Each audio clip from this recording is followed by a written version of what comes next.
अस्सलाम वालेकुम नाज़रीन, आपकी खिदमत में मैं आज एक हैरान कौन और इंकशाफ अंगेज़ स्टोरी लेकर हाज़िर हुआ हूँ। ये स्टोरी रोज़नामा 92 में छप चुकी है। एक कॉलम की सूरत में एहसानुर रहमान साहब ने ये कॉलम लिखा है। मेरी उनसे बात भी हुई, कुछ बातों की मैंने तस्दीक भी की। वो लिखते हैं कि एक वक्त ऐसा था कि हमारे मौजूदा आर्मी चीफ, सबको मालूम है कि वो सऊदी अरब में तैनात रहे। कहते हैं कि वहाँ उस वक्त हरम की तामीरात जारी थी और किसी एक हिस्से में, ये शायद टोटल प्रोजेक्ट में, एक पाकिस्तानी कंसल्टेंट थे जो उन तामीरात को पाया तकमील तक पहुंचा रहे थे, उसमें खिदमत अंजाम दे रहे थे। ये बड़ी सादत की बात है। तो ये हमारे आर्मी चीफ उस वक्त मेजर थे, एक पाकिस्तानी ऑफिसर से, आर्मी ऑफिसर थे। उन्होंने उनसे एक अजीबो गरीब हरम में फरमाइश कर दी। वो कहते हैं कि ये फरमाइश मेरे लिए यूं लगा मुझे जैसे कोई अनोखा लाडला और खेलन को मांगे चांदरे वाला मामला हो। कहते हैं वो मुझे कोई बेहतरीन रहाइश का कहते तो मैं रहाइश का इंतज़ाम कर देता, अच्छी गाड़ी मांगते उसका इंतज़ाम कर देता, ड्राइवर मांगते उसका इंतज़ाम कर देता। लेकिन इन्होंने मुझसे एक ऐसी फरमाइश कर दी कि मैं हैरत में पड़ा था। लेकिन फिर मैंने खैर हिम्मत और कोशिश की।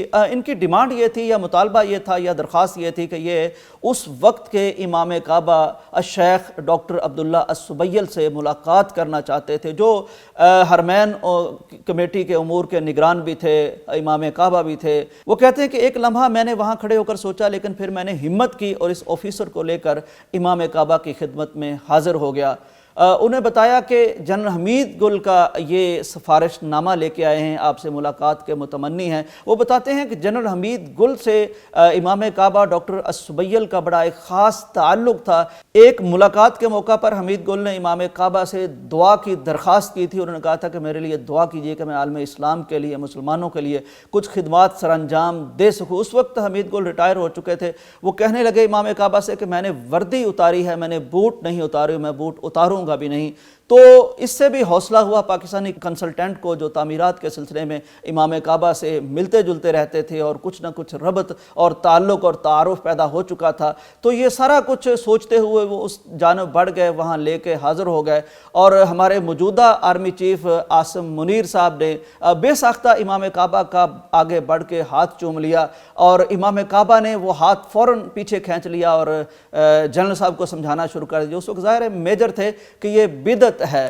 अपनी उस अरबी में जो इस दौरान वहाँ रहते हुए हमारे मौजूदा आर्मी चीफ सीख चुके थे, कहने लगे कि या शेख, ये मैं किसी सवाब की नीयत से इबादत समझते हुए ऐसा मामला नहीं कर रहा, बल्कि ये हमारे यहाँ की रीत है, रिवाज है कि हम अपने बुज़ुर्गों के हाथ चूमा करते हैं। तो इस बात पर इमाम साहब मुस्कुरा दिए। इन्होंने खैर मुलाकात की और दुआ की दरख्वास्त की। तो इमाम साहब ने दुनिया और आखिरत में कामयाबी की दुआओं से हमारे उस वक्त के मेजर और मौजूदा आर्मी चीफ को नवाज दिया।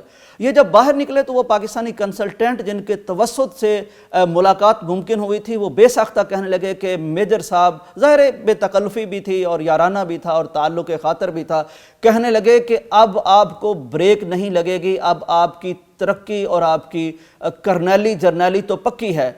उस वक्त के मेजर आसिम मुनीर साहब कहने लगे कि देखिए, मैंने कोई दुनियावी तरक्की की तो दुआ की दरख्वास्त ही नहीं की, ऐसी दुआ मैंने नहीं करवाई, ना मेरे ये जहन में था। वो कहने लगे कि नहीं, बात यह है कि इमाम साहब अब दुनिया और आखिरत की कामयाबी की आपके लिए दुआ कर चुके हैं। बहरहाल इमाम साहब की वो दुआ जो हरमैन में की गई थी, उसके असरात आइंदा ज़िंदगी में उस वक्त के मेजर और मौजूदा आर्मी चीफ देखते रहे। आज वो चीफ ऑफ आर्मी स्टाफ हैं।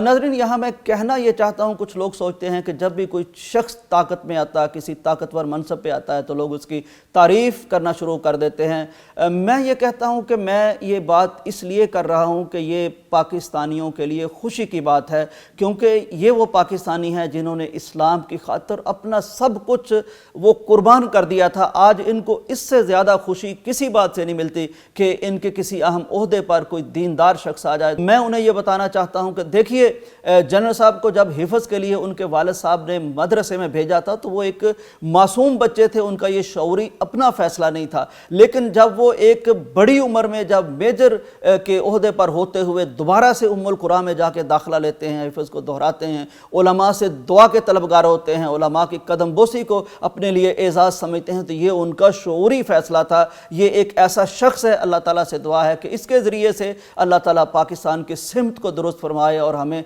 मज़ीद तरक्कियाँ और कामयाबियाँ नसीब फरमाए।